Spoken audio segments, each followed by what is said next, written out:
विपिन रावत की मौत क्या चीनी साजिश की वजह से हुई?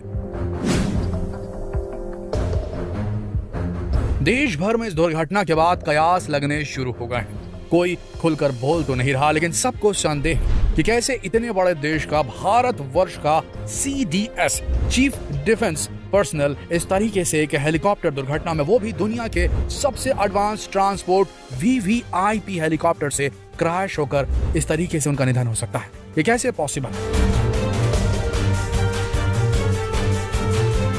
कयास तो बहुत सारे लगाए जा रहे हैं। कहा जा रहा है कि चीन की काफी बुराई की थी सीरियस विपिन रावत ने। आइए जानते हैं क्या है पूरी कहानी।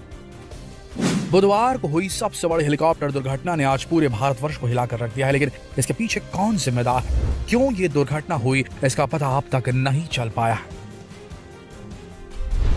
लेकिन इस घटना से जुड़ा एक ऐसा तथ्य सामने आया है जिसने आज सभी को हिलाकर रख दिया है। इस हेलीकॉप्टर दुर्घटना के ठीक एक दिन पहले जनरल बिपिन रावत ने एक बड़ी चेतावनी दी थी। भारत सरकार को उन्होंने चीन के मंसूबों के बारे में हिदायत दी थी कि चीन अपने जैविक हथियारों से पूरी दुनिया पर कब्जा करने के मंसूबे बना रहा है। उन्होंने कहा था कि महामारी के नए नए वेरिएंट्स हम सभी के लिए खतरनाक साबित हो रहे हैं, लेकिन ये कोई प्राकृतिक घटना नहीं लगती, बल्कि ये हो सकता है कि ये चीन के द्वारा किया गया एक जैविक हमला हो, एक ऐसा हथियार जो आने वाले समय में चीन को दुनिया का सबसे शक्तिशाली देश बना सकता है, जिसके अधीन दुनिया के सारे देश होंगे। उन्होंने साफ साफ यह अंदेशा बताया था, यह कह दिया था कि ये कोई महामारी नहीं बल्कि एक नए प्रकार का जैविक वेपन हो सकता है जो इस समय चीन बखूबी इस्तेमाल कर रहा है। बिपिन रावत ने आगे कहा था कि इस तरह के हमलों से बचने के लिए हम सभी को पूर्ण रूप से तैयार होना पड़ेगा।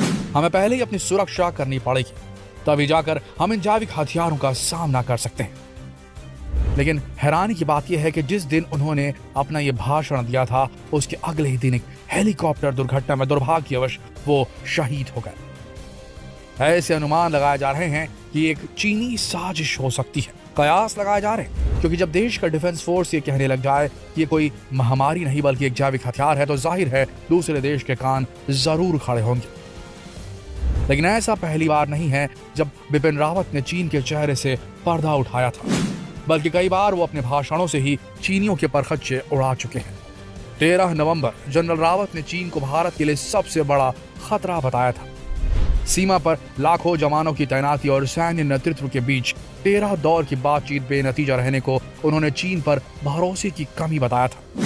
चीनी इस बात से तिलमिला उठे। चीन के रक्षा प्रवक्ता कर्नल वू कियान ने बयान को उकसाने वाला और खतरनाक बताया था। आपको बता दें, सब कुछ बिपिन रावत के बयान पे हुआ था और ये सब कुछ नवंबर-दिसंबर की घटना है दोस्तों।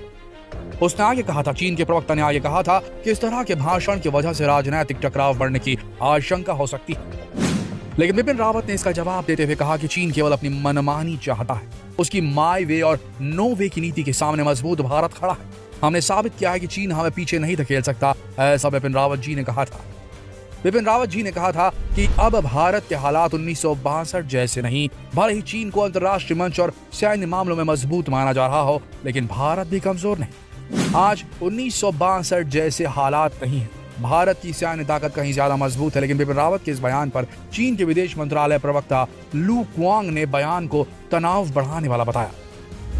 लेकिन यहाँ पर बिपिन रावत ने कह दिया था कि भारत एक बार में चीनियों से भी लड़ सकता है और पाकिस्तानियों से, मतलब एक साथ चीन पाकिस्तान से लड़ने में सक्षम है। यह बयान तक दे दिया था जिससे पूरी चीनी मीडिया में बवाल मच चुका था। चीन द्वारा ढोकलाम विवाद पैदा करने और उसी दौरान पाकिस्तान द्वारा तनाव बढ़ाने पर रावत ने सितंबर 2017 में कह दिया था कि भारत एक समय में पाकिस्तान और चीन से 2 मोर्चों में लड़ने में सक्षम है और देश इसके लिए तैयार है। बिल्कुल इसी तरह ऐसे कई बार किस्से हो चुके हैं जब बिपिन रावत और चीन के रक्षा मंत्रालय के बीच झड़प हुई है और इससे चीनी काफी खुन्नस खाए हुए थे। इस बार महामारी को लेकर बिपिन रावत ने ऐसा कुछ बयान दे दिया था, लेकिन मंगलवार को हुए इनके बयान के बाद बुधवार को एक हेलीकॉप्टर हादसे में शहीद हो गए। ये किस और शंका की सुई को इंगित कर रहा है ये अभी तो नहीं कहा जा सकता, लेकिन सबूत शायद इसके कभी न मिल पाए, क्योंकि चीनी सीक्रेट सर्विस बहुत ज्यादा स्ट्रांग है दोस्तों।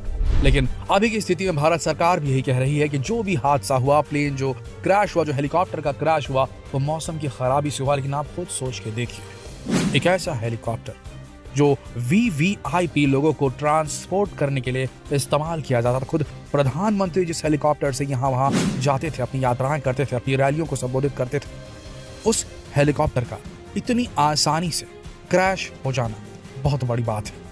आपको बता दें बिपिन रावत जी ने जिस तरीके से सेना की कमान संभाली थी और चीफ ऑफ डिफेंस होने के बाद उन्होंने तीनों सेनाओं का जो प्रतिनिधित्व किया था और कोऑर्डिनेशन बैठाने की कोशिश की थी और तीनों सेनाओं को अपनी मुट्ठी में लेकर उन्होंने जिस तरीके से बालाकोट सर्जिकल स्ट्राइक के दौरान पाकिस्तान के परखच्चे उड़ा दिए थे और कड़ा संदेश दिया था कि भारत में आतंकी भेजे तो बख्शेंगे नहीं। इस चक्कर में पाकिस्तान भी खासा खुन्नस खाया हुआ था। कल पाकिस्तानियों ने क्या ट्वीट किया ये आप सब ने देखा।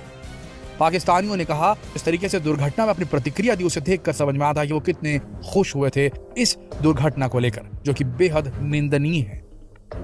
कोई भी पड़ोसी देश अगर अपने पड़ोस के देश में किसी आला अधिकारी की मौत पर जश्न मनाए तो ये समझ लीजिए कि उसकी मंशा क्या थी।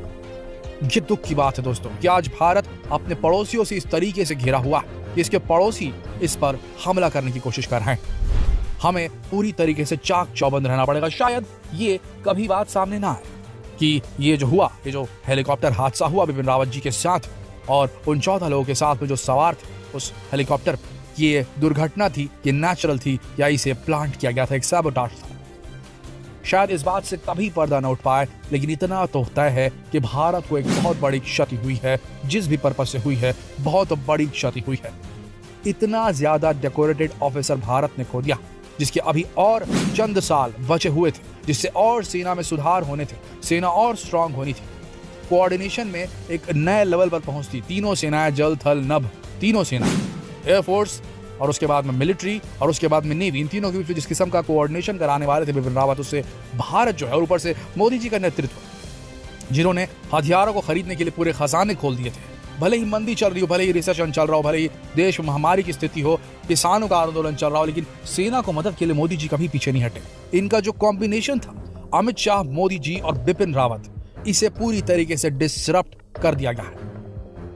प्रकृति ने किया, नेचुरली ये हुआ, या फिर किसी ने इस पूरी घटना को प्लांट किया था, ये हम नहीं कह सकते, लेकिन इतना तो तय है एक बहुत बड़ा धक्का लगा है देश को। वैसे आपको क्या लगता है, क्या वाकई में इतना बड़ा सैबोटाज ऑपरेशन किया जा सकता है चीनियों द्वारा, पाकिस्तानियों द्वारा, या दोनों के द्वारा मिलकर? आपको क्या लगता है कमेंट सेक्शन में जरूर बताएं। और ये सवाल देशवासियों से पूछने के लिए इस वीडियो को शेयर करें फेसबुक पर, व्हाट्सएप पर, यूट्यूब पर। धन्यवाद।